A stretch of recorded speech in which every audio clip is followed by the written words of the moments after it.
great to be here. I've seen some old friends who are here today and look forward to meeting many more of you in the reception afterwards. I want to start by telling you a story about a guy named John Szilagyi. He's a kind of gentleman that I think any of you would like having working for your firm. He was a loyal employee. He showed up to work on time. He worked for the same organization for over 30 years. And along the way, he had exactly one idea. Okay, and one idea in 30 years doesn't sound great, not that impressive. But if your idea is good enough, you can make up for the lack of quantity with really high quality. And for sure, John Szilagyi did exactly that. So, who was John Szilagyi? Well, he didn't actually work for a firm. He actually worked for the IRS. He was a tax auditor. He sat in the basement of some building down in Virginia, and he poured over tax returns looking for improprieties. And he was an odd gentleman, not particularly popular among his co-workers. And when we met him many years later, we could understand why. And one of his particular, problems was that he had a sort of fetish. He was absolutely driven to madness when people gave ridiculous names to their children. And the one that put him completely over the edge was a family that had named their daughter Fluffy, okay? And he thought, that is just plain wrong. That cannot be tolerated. And he got up from his desk, he marched into his boss's office. This was way back, in like 1982, I think it was. And he said, look, I can't take it anymore. I've been studying the 1040 tax form, and next to the place where you list the names of all your dependents, there's some white space. Why don't we ask for the Social Security number of the dependents along with their name? Those bosses were typical IRS bureaucrats, and they did what any good bureaucrat would do, and they said, John, why rock the boat? Things are going great the way they are now. Why would we go to all the trouble? Do you know how difficult it is to change the tax forms, hold public hearings, reprint everything? And so he went back to his desk and kept on doing his job. So about 3 or 4 years later, the IRS had a big call to be more efficient. This is kind of now the Dukakis era, where there was a lot of talk about how we just could be more efficient in the way we did things at the IRS. We could raise a lot more money, keep tax rates lower. Okay? And then the one and only time I'm aware of, the IRS actually went into the organization and asked people for their ideas. Well, John Szilagyi still remembered his idea from 3 or 4 years earlier. He had a new set of bosses, a new attitude at the IRS, and they thought it was a great idea. And they actually put John Szilagyi's idea into action. So on April 16th, 1987, something really amazing happened. It turned out that overnight, 7 million children vanished from the face of the earth. I mean, disappeared without a trace, and they were never seen again. I mean, this is 10% of every child in America was gone, okay? And it wasn't a kidnapping wave, it was the work of one man and one man alone, John Szilagyi. Because if you believe the data, literally 1 in 10 children in America that were reported on tax returns were completely and utterly fabricated by their parents in order to get the $250 deduction that you got for each extra dependent. Okay? So how good was John Szilagyi's idea? Well, if you do the multiplication, that first year alone, it was worth almost $2 billion in revenue to the U.S. government. And it wasn't like these were one-time things, right? Fluffy, if Fluffy gets you $250 when she's 12, you can be pretty sure the parents are going to bring her back when she's 13. And it's, when these kids got to reproducing age, who knows what would happen to the government, the Treasury, if they started reproducing all the virtual children that were being fabricated by the various parents. So, in present discounted value, John Szilagyi's idea was probably something like a $20 billion idea. Now, just as an aside, it turns out that if you're going to have a $20 billion idea, the IRS is the exact wrong place to have it, because John Szilagyi didn't even get a bonus that year. He was turned down for a bonus.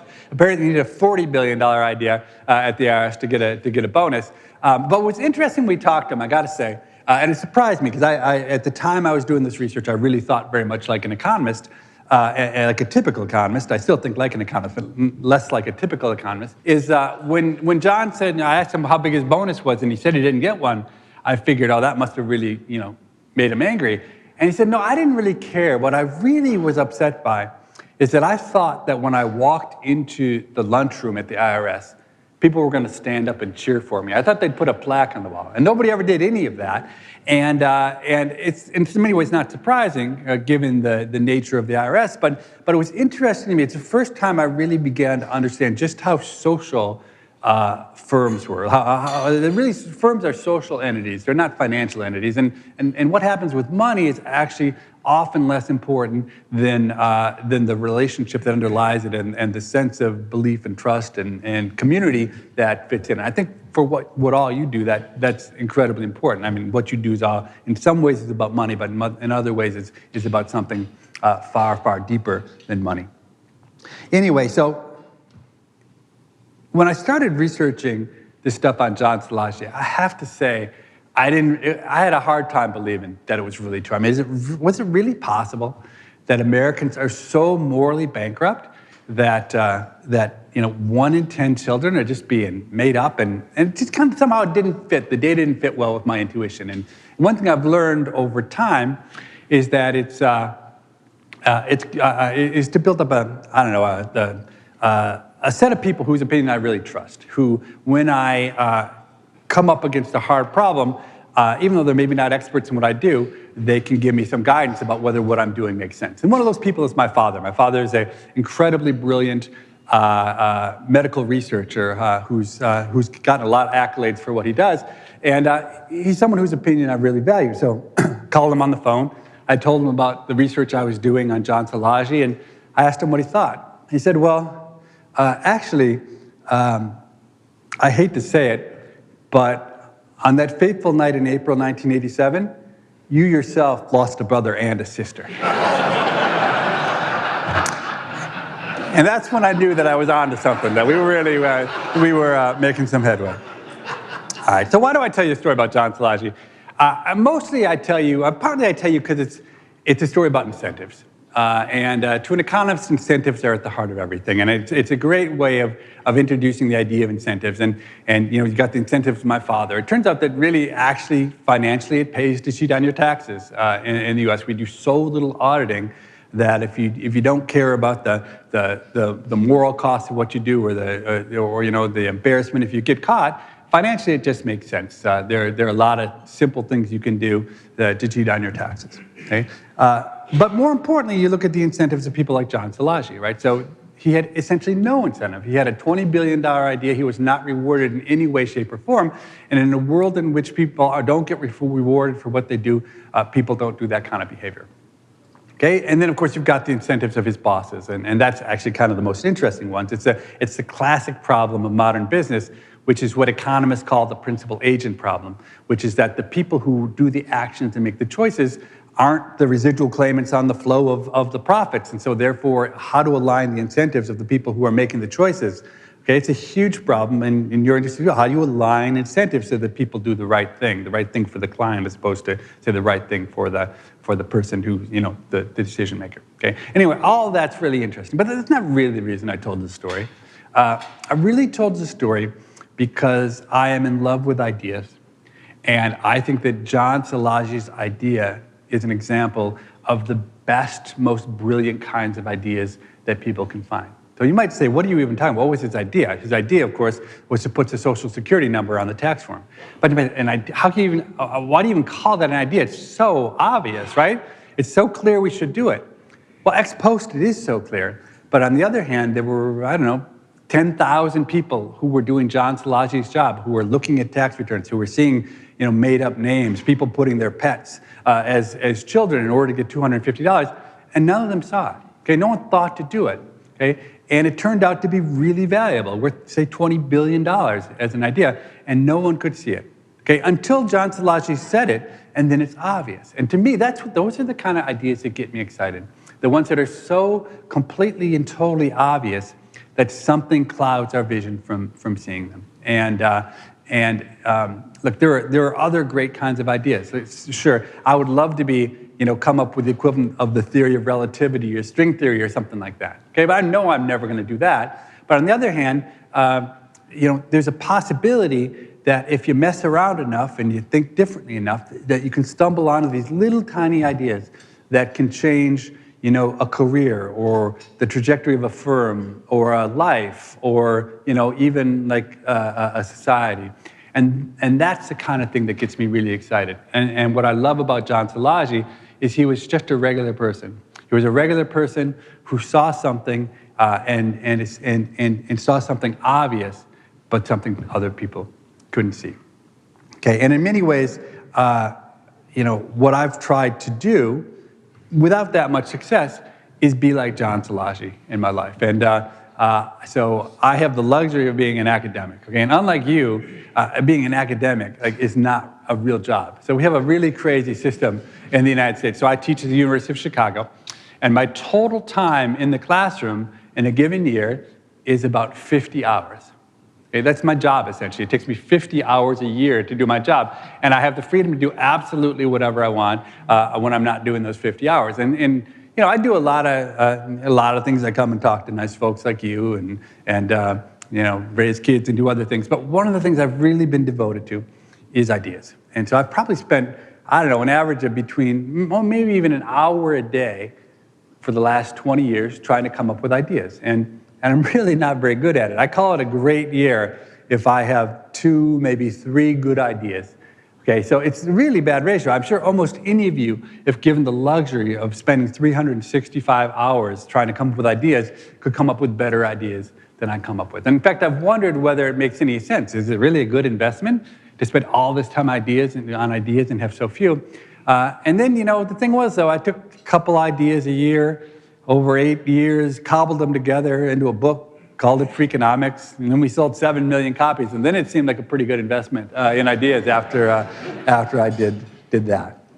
But if you know the work at all, you know that what I call a good idea, many other people might not even classify as a good idea. So, what have I worked on? I caught a bunch of sumo wrestlers who were throwing matches in Japan. And I caught a bunch of teachers in Chicago schools who were faking answers on test scores so that they wouldn't get in trouble for not teaching their students anything. I'm kind of most notorious for the link I made between legalized abortion and a fall in crime. So that the claim, it's a very simple claim, just that when we legalized abortion, there were fewer unwanted children, and those unwanted children were at risk for crime. And nothing I've done, only one thing I've done, I'll tell you about, only one thing I've done has made so many people as angry on all sides of the spectrum, political spectrum, as that kind of finding. So those are the kind of things I do.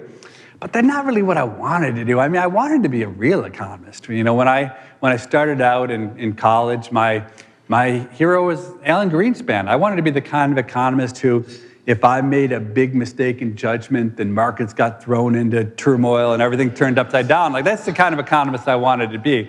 But it turned out I couldn't, because I was really lacking the key element. It turns out that there's nothing more important to success in economics than being good at math.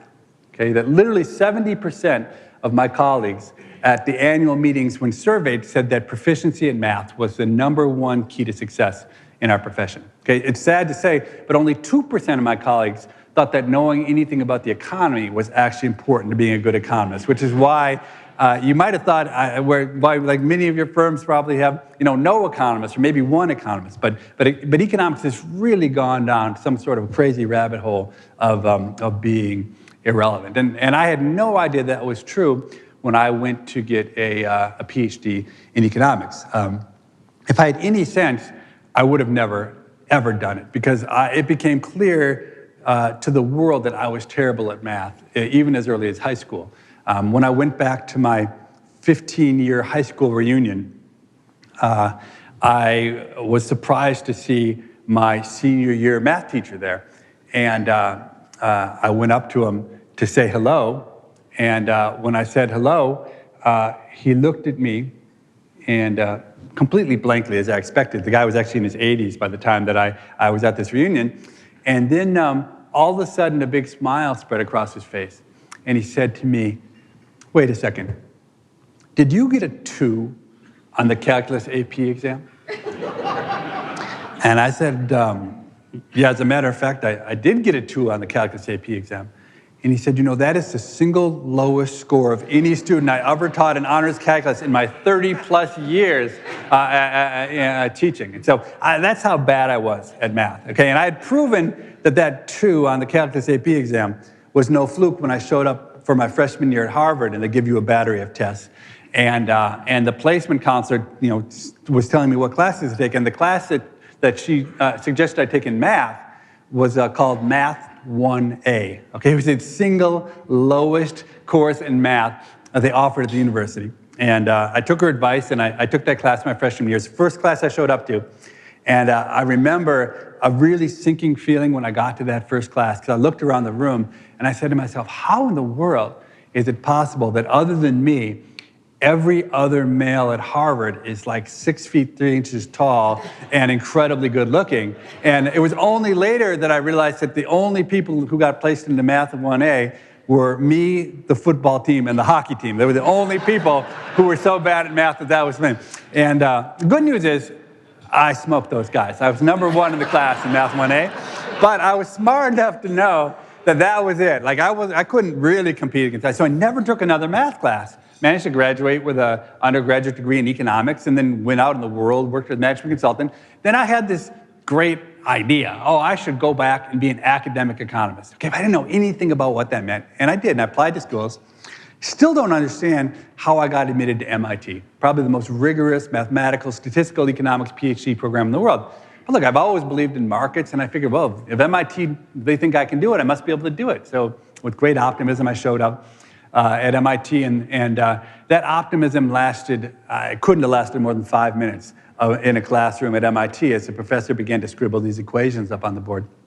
And it was, I don't know, what was it? I guess it would have 7, maybe 8 years since I'd taken Math 1A, the last math class I'd taken. But I did remember enough from that class to know that when you saw a D in an equation, it stood for a derivative. Okay, and that was all good.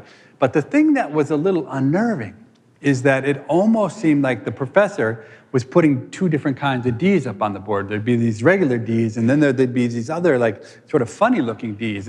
But as far as I knew, there was only one kind of D. So I just assumed, well, bad penmanship on the part of the professor. Didn't worry about it. I actually went back to my notes a year ago, and there they were. I just wrote D, D, D, and I didn't worry about what kind of D they were.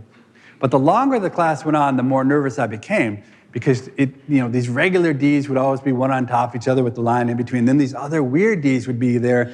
And finally, I knew there had to be some secret thing I didn't know about. Okay, but what was I going to do? The first day at MIT, I was going to raise my hand and say, I'm sorry, I've never seen that funny D before. Could you explain it to me? There's no way in the world I was going to do that. But I also knew I needed to do something. So I kind of took the middle ground, and I turned to the guy who was sitting next to me, a guy named Neil Rappaport. I remember it like it was yesterday. And I whispered in Neil's ear, I said, hey, Neil, is there a difference between the straight D and the curly D? And he turned back to me, and all he said was, you are in so much trouble. And he was right. I was in so much trouble. So the curly D turned out to be a partial derivative. So whatever, one of the most fundamental, basic ideas in economics. Everyone else in the room knew everything about it. Never seen it before. We hadn't gotten to that in Math 1A. And it wasn't just that. It was that every single day there was some new math concept I didn't get. I was completely overmatched. And it was obvious to me, to my peers, to my professors, that I was just a mistake. I should never have been let in, and it was just a question of what kind of end game was going to lead to my leaving.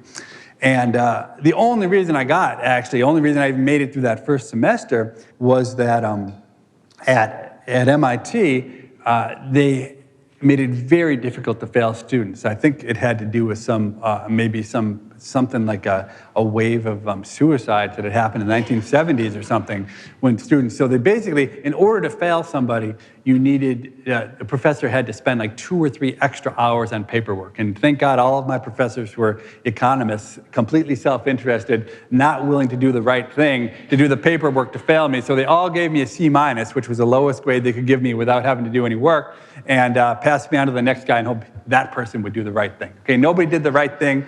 I made it to winter break. And so at winter break, I went home and I pondered my fate. And I knew I should quit, but I was embarrassed about having quit my job and walking away so soon. And indeed, if I knew now, I would have quit, because one thing I've learned along the way is that we just don't quit enough. And maybe one of the most interesting studies I've ever done, I think, was one I recently did where I started a website called Freakonomics Experiments online, where I invited people who were having trouble making a decision in their life, whether it was an important decision or unimportant decision. So should I get divorced? Should I quit my job? Should I get a tattoo? Should I dye my hair? Whatever it was. And we said, if you're having trouble making a decision, come to our website. And there we gave them a big survey of, tried to get them to understand. But many people, even at the end of our efforts, couldn't decide what they should do. And then we said, well, if you'd like, we could decide for you. And the way we decided was by flipping a coin. And it turned out that about 22,000 people thought it was a good idea to come to our website, and many about the most important decisions in their lives flipped a coin. And believe it or not, people followed those coin tosses. Said about 60% of the people followed the coin tosses. And so we actually succeeded in doing was essentially randomizing for people who were right on the margin for making a choice or not, randomizing into one path or the other. And it turned out that for virtually every decision they faced that was of any importance, the people who got heads were happier. Okay, so heads always meant make a change. Okay, so the people who got heads on any of these decisions were happier 6 months later than the people who didn't make it, who got tails. Okay, it's not about people who made a change or didn't make a change. The people who got heads were happier than the people who got tails. And on average, the only difference between the people who got heads and tails is that they were much more likely to make the change. People who got heads were more likely to change than people who got tails. And so in essence, we randomized people. We did something you could never do, right? I could never go out into society and take 100 couples and say, okay, by the power vested in me, I decree that half of you now become divorced and half of you stay married, and then come back later to see who's happier, right? But through the coin toss, we essentially did that. And what I think we learned is that in general, people are way too cautious about making changes, and particularly about quitting. That all of society has instilled us with the idea that winners never quit and quitters never win, when in fact, we don't quit nearly enough. And so I'm probably, what I've learned is whenever any student or anyone comes to me with any question about what they should do, my answer is always, you should quit. Okay, it's like, and I think it's the best advice that you can give someone in their life. Okay, but I didn't know that advice, so I didn't quit. Instead, I went to my dad, and he should have given me that advice, but he didn't. Instead, my dad gave me an inspirational speech. I've already told you about my dad. He wasn't really the inspirational speech kind of guy. He was more the cheat on the taxes kind of father. But when I went to him for advice, he gave me some advice, and he did it by virtue of a story. Okay, and the story, which he swears to God is a true story, in which I tell you my version, the part I tell you is true, has to do with how he had faced the same kind of difficult crossroads in his own early life. Okay? He's a medical researcher, as I told you, who eventually had great success. But when he started, he got a research fellowship at one of the big Boston teaching hospitals, which was the most important stepping stone to a career as a medical researcher after you finish your internship and your residency. It was all going great until about 2 months into that residency, his mentor, the guy who had brought him there, sat him down and said to him, "Levitt, I'm sorry to say, but you have no talent for medical research." Okay, so you can imagine my dad's horror when his mentor tells him he has no talent. But the guy goes on. He says, "There is, however, one area of science that is so devoid of knowledge that even someone with your severe limitations might be able to make a contribution." So my dad didn't have much other choice. He said, "Well, what area is that?" Okay, and I kid you not, the guy says to him, "That area is intestinal gas." Okay? Now, others might have reacted differently, but my dad took those words to heart. Okay, and he began studying the medical aspects of intestinal gas to the point where he became the world's foremost expert on the topic. He won all sorts of lifetime achievement awards from the AGA, the American Gastrointestinal Association, and he actually became a little bit of a kind of a minor kind of celebrity. So in like GQ, the men's magazine, they did a 2-page pictorial spread of my dad when I was in high school, and the headline read, "The King of Farts," they call my dad. Okay, remember, this is my dad's inspirational speech, okay? And he's telling me this whole story. And then he says, "Look, I had no talent, and you have no talent. If you want to succeed in a profession for which you have no talent, the only hope you have is to take on a set of topics which are so embarrassing and degrading that nobody with any self-respect would go near those topics.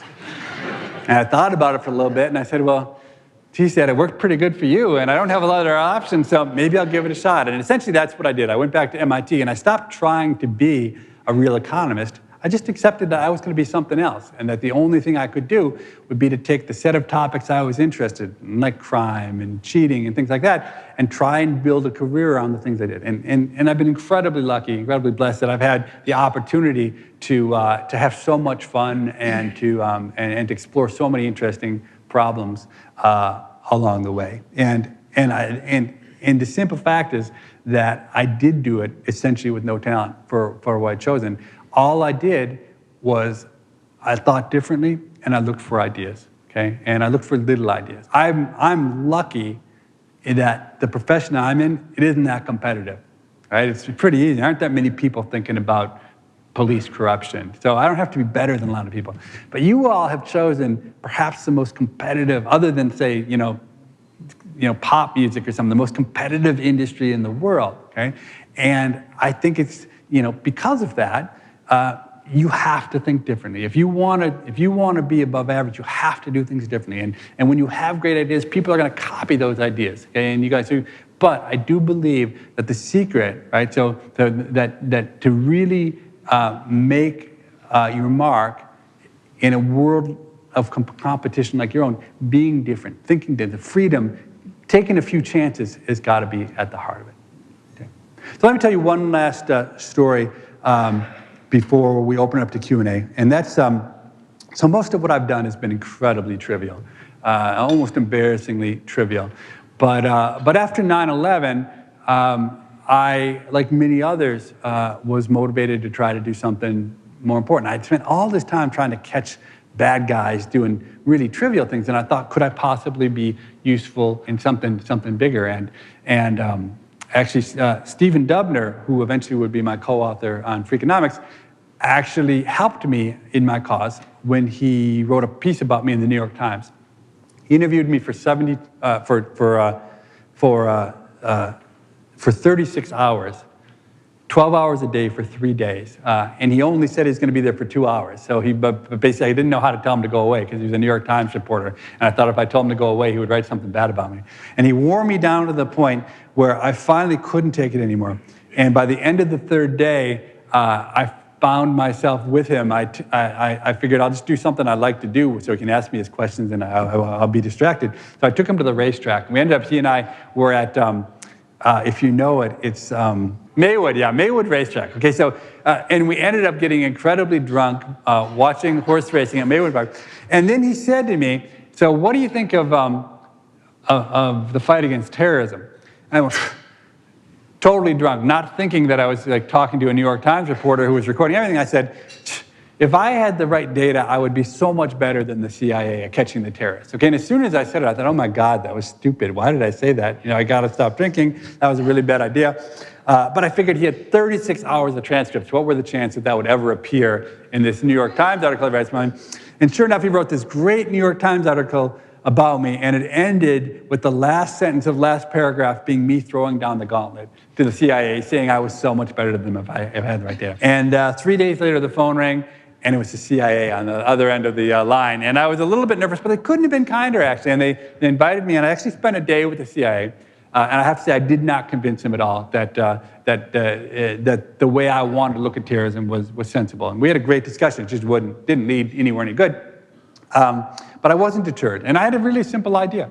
I thought, what kind of data could possibly help me catch a terrorist? And my view was that the best data I could get would be retail banking data. That I figured that kind of what you want is a window into somebody's life. And the kind of checks they're writing, and what kind of credit card, what the credit card statement says, and that's like how you get a feel for how someone's living your life. And I just had a hunch that if I had those kind of data, I could make some headway in catching terrorists. And the CIA didn't want to work with me, so I approached the biggest 7 banks in the U.S. And in the end, all of them said no as well.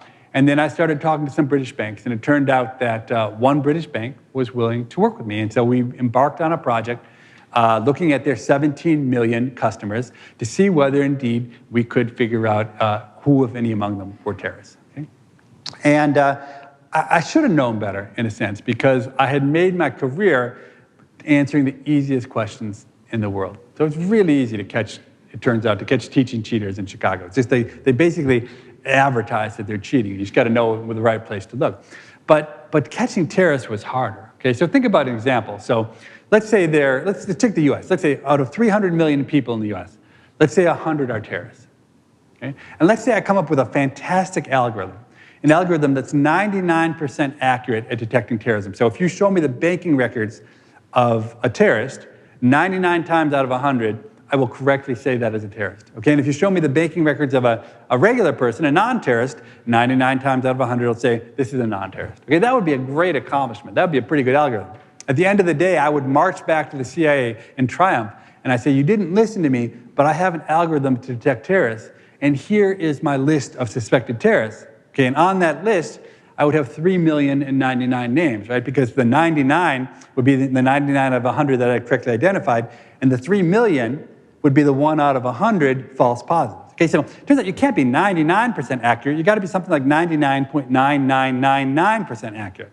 Okay, and I knew that at some level, but I still embarked on the project. And after a year of working with the bank, using this kind of methods that I've used so successfully in other settings, I don't even think we were 99% accurate. I mean, we basically had nothing. We had wasted a year of time, my time, the bank's time. And it was interesting to me in retrospect because I so often have criticized people for basically taking a formula that works in some setting and then thinking they can just apply it in the next setting. And what I realized is that's exactly what I had done, that I had taken the formulas that worked, the approach that worked for easy problems, tried to apply it to a hard problem, and hadn't worked at all. Just really hadn't worked. And it was funny because I sat down, and this wasn't that long after I thought about John Szilagyi's problem, and I literally sat down and I said to myself, what would John Szilagyi do? Okay, which is maybe a pathetic kind of criterion for trying to think about what you do. And I thought about it, and I thought he would find something incredibly obvious, incredibly simple, and I thought about the problem differently. And within, I don't know, maybe 5 minutes, I actually had an idea. And I went back to the data and turned out that idea, that one variable, turned out to be about 1,000 times better than all of the other variables combined. Okay, and it's incredibly obvious. Okay, and I'll tell you what it is. But for a long time, we didn't tell anyone. But we wrote about it in Super Freakonomics, and we invited the readers to guess at what we had found. We just called it variable X. And it turned out maybe, 300 people have written me, and no one has ever come anywhere close to figuring out what the variable is, even though when I tell you it's going to be totally obvious. Okay, but it's one of those cases where it's really obvious, but it's not at another level. So the variable that we found that actually could be used to catch terrorists is that we had ATM data. We knew that every time you went to the ATM, we had a timestamp, and we knew what ATM bank you had gone to. And in the data, we had roughly 100 people who were known terrorists, people who had been arrested or the government thought were terrorists. Okay, we kind of used them, and what we did was we just looked in the ATM data, and we looked at whether Brian, whether he had done an ATM transaction within 3 minutes of a known terrorist doing an ATM transaction. Okay, so what rotten luck, right? What are the chances you're going to end up, behind, one ahead or one behind line of a terrorist? Okay, well, it doesn't happen very often because there aren't very many terrorists. Okay, so it turns out that terrorists tend to go to the bank together, right? So they don't, they hang out with other terrorists, and they tend to be friends, and they know that they have to be really careful about their emails and what they do on the phone. But they weren't really thinking that if they both put their cards in at the same time, anybody would notice it. Okay, but still, that wasn't good enough. But what it turns out, there was a handful of individuals who, say, would show up at the ATM bank in November, a few minutes after some known terrorist. And then maybe 3 months later, in Birmingham instead of London, they'd show up with a different known terrorist. Okay, and once you start showing up in 2 places 3 months apart with 2 different known terrorists, you're basically a terrorist, okay? Because the odds of it happening by chance are vanishingly small. And if you're not a terrorist, you're the girlfriend of a terrorist, the mom of a terrorist. Somehow you're somebody that's related to terrorism. Because out of 17 million bank customers, we found that there were, using literally just this one variable, maybe 50 or 60 people who looked to be of interest. Okay, and so we had, as I said, I'd wasted like a year messing around on other stuff, and so our data were a year out of date. And so when we had this list of 60 people, I said, hey, just for fun to my contact with the bank, can you tell me if anybody at the bank's been arrested for terrorism-related charges over the last year? He wrote me back about an hour later, said, we have 7 of our customers who've been arrested in the last year for terrorism. I said, can you just see if any of those 7 match with these 60 ID numbers?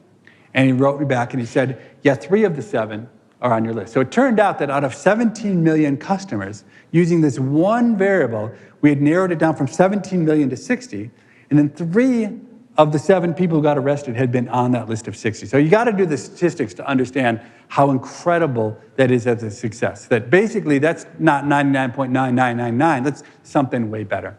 And what's interesting is, so then I got that list, I took that list, and I brought it, I actually hand walked it down to MI5, the CI equivalent. I literally walked into the office, with permission of the guy who ran MI5, and I handed him another folder, and he said, thank you very much. And I said, you're welcome, and I walked out. It was like a cross between Austin Powers and James Bond, because it was really interesting, because he said he was a big fan of Freakonomics, and yet when I asked him how he had liked the chapter on terrorism in Super Freakonomics, he said, oh, I didn't know that you had written a chapter on terrorism in Super Freakonomics, which seemed quite bizarre given what had happened. Because in particular, after we had done our early research, so I actually got to go to MI5 twice. After we'd done our early research, we had to make a choice about whether we would write about our results. And it was a hard choice to make, because in some sense, our stuff should have been really, really useful to catching terrorists. Okay, but what I knew for a fact is that when I gave that list of results to the MI5 guy the first time, that they didn't do anything with it, that he just threw it in the garbage, that none of the people on that list got investigated the first time around. Okay, and so given that and how discouraged we were, we decided, look, we're just going to write about this in our next book. And so that's what we did. We wrote about it, and we didn't give away all the secrets. We held back one variable, but we wrote about what we had done. And indeed, even the subtitle of the book was called "Why Suicide Bombers Should Buy Life Insurance." Okay, and the idea was that if you had people like us who were poring over the data, that no sensible terrorist would ever buy life insurance. Okay, because who's ever, so if you blow yourself up, what are the chances the life insurance company's ever going to, make good on your life insurance policy? It wouldn't make sense to have life insurance.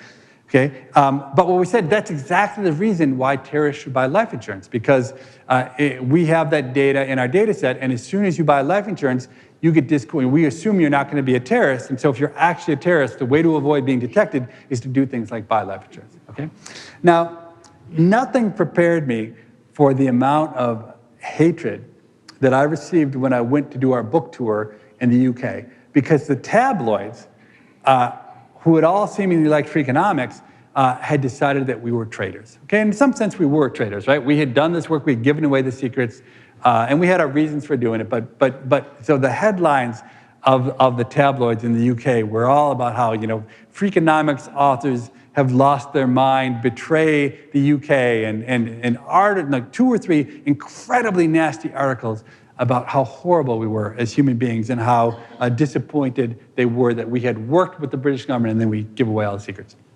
Okay? And I've faced a lot of hatred, whether it was on the abortion issue, the teachers' unions hated me, the sumo wrestlers hated me, a lot of people have hated me, but never has it felt so good to be so hated by the tabloids, because it turned out that I was actually telling a big, huge lie. What I had thought about after 9/11, I really had 2 ideas. The one is I could look at retail banking data to catch terrorists. But the other idea I had is I thought it's too hard to catch terrorists the old-fashioned way. What you basically need to do is find a way for the terrorists to raise their hand and say they're a terrorist. And so after 9/11, I hatched my own plot, which was I had to somehow find a way to get the newspapers to give a command to the terrorists that they just might follow. And I never really believed I'd be able to pull it off, but so I did this work on terrorism, and we wrote in our book, and we got, we told terrorists they should buy life insurance, okay? And we even got the tabloids to tell the terrorists what traitors we were for giving away our secret. So how many of you buy life insurance from your bank? Exactly. So no one buys life insurance from their bank. Turned out that this bank we worked with did have a life insurance product, okay? And literally something like a few hundred out of their 17 million customers actually bought this product. Why they had it, I'm not quite sure, okay? And so what was interesting was in the 2 months after the tabloids labeled us terrorists, it turned out that roughly 12 young Islamic men went to the bank and bought life insurance. They basically raised their hand and said, we are terrorists. Because why in the world, if you weren't a terrorist, would you go buy life insurance from the bank? The only reason they're buying it is they were dumb enough to think, okay, people might think I'm a terrorist, but if I buy life insurance, then I'm not going to be on the list to be a terrorist. When in fact, it was exactly the opposite. And so my second trip to MI5 was much more successful because when MI5 understood the trap that we had set, this time they were much more interested in finding the results. And I think, without knowing for sure, I think I can say that of all the lists in the entire universe you don't want to find yourself on, that list of people who had bought life insurance from the bank was pretty close to the top of that list. And so probably that's the only, of all the things I've ever done, that's probably the only good thing I've ever done for society. And so I got to work on a second one, but like John Szilagyi, maybe one will turn out to be good enough. But so let me stop my comments there and open it up for questions from anybody on anything. As you can tell, I'm not afraid to talk about controversial things. And as you also probably can tell, I don't know too much about the specifics of your business. I know less than anyone else in the room, but I'm not afraid to kind of shoot from the hip on stuff. Yeah, shoot. Justin. Earlier today, there was a lot of conversation about the election and how difficult that is to predict. Do you have any unique insights into, and you've probably seen a lot of the same data too, like stuff. Yeah, so I have a couple thoughts. So the first is, it's actually interesting how hard it is to predict. It's really, to me, it's really surprising that that the best estimate is whatever, it's 2/3 Clinton, 1/3 Trump right now. It's interesting that there's so much uncertainty surrounding it, and that even as we move to the election day, there might be a ton of uncertainty, like there was with Brexit, which I know was talked about as well. And so to me, I find that fascinating that, that in some sense, I think there are very few individual people who don't know who they're going to vote for. And yet somehow when you aggregate stuff up, we don't have good enough tools for knowing people's preferences and what they're going to do. So I find that interesting. So a lot of people are so I know the discussion today was about like what will happen to the markets. And in the long run, my general view, and we just did a podcast on this, is that I actually think the president hardly matters at all. That in practice, while we act like the president can really do stuff, the president can't do much at all. And there are very few examples, really, other than like declaring war. So the president can declare war. But other than that, in terms of the economy, I think the role of the president in the economy is dramatically overstated. And so I would say that my first reaction is that it might matter in the short run to markets, but that ultimately, if you think that markets are driven by economic activity, my guess is it doesn't really, that almost nobody, it just doesn't matter. I mean, I was talking to a friend who, at the risk of offending people, but I was talking to a friend who had been high up in the Reagan administration at the end, and he said basically by the end of the Reagan administration that Reagan wasn't even really functioning, that he had such Alzheimer's that he didn't really know what was going on, and he was just an actor. But it kind of doesn't, I mean, it's like, I think that's the best example of how it just doesn't matter, that at some fundamental level, the president what the president does do is represent some kind of ethos of what we feel like we are as a society. But beyond that, I think, I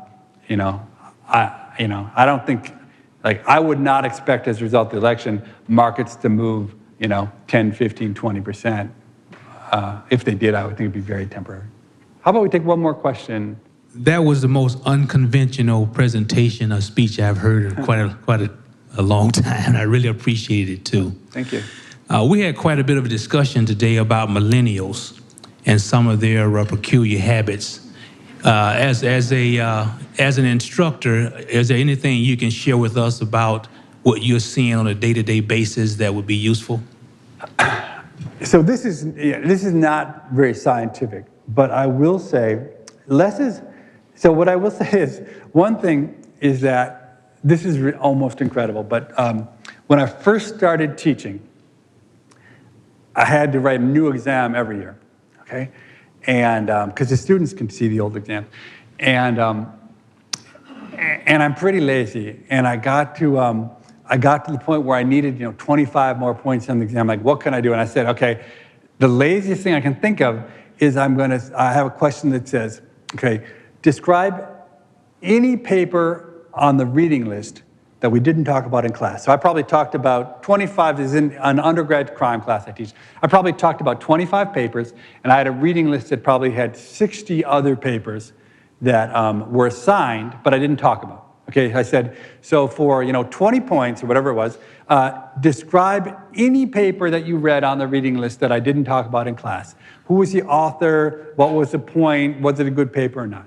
Then I said, for 10 points, if you can't describe any paper that I didn't talk about, describe some paper I talked about. Okay, and the shocking thing I found was this: at the U of C, now ranked like the #3 undergraduate institution in America, where economics is the best major you can do practically, that only about 25% of my students even tried to write about a paper that was on the reading list that I hadn't talked about in class. So roughly 75% of them hadn't read a single article out of 50. And I mean, these were articles from the Atlantic and the New Yorker. It wasn't like these were really hard, complicated mathematical tomes.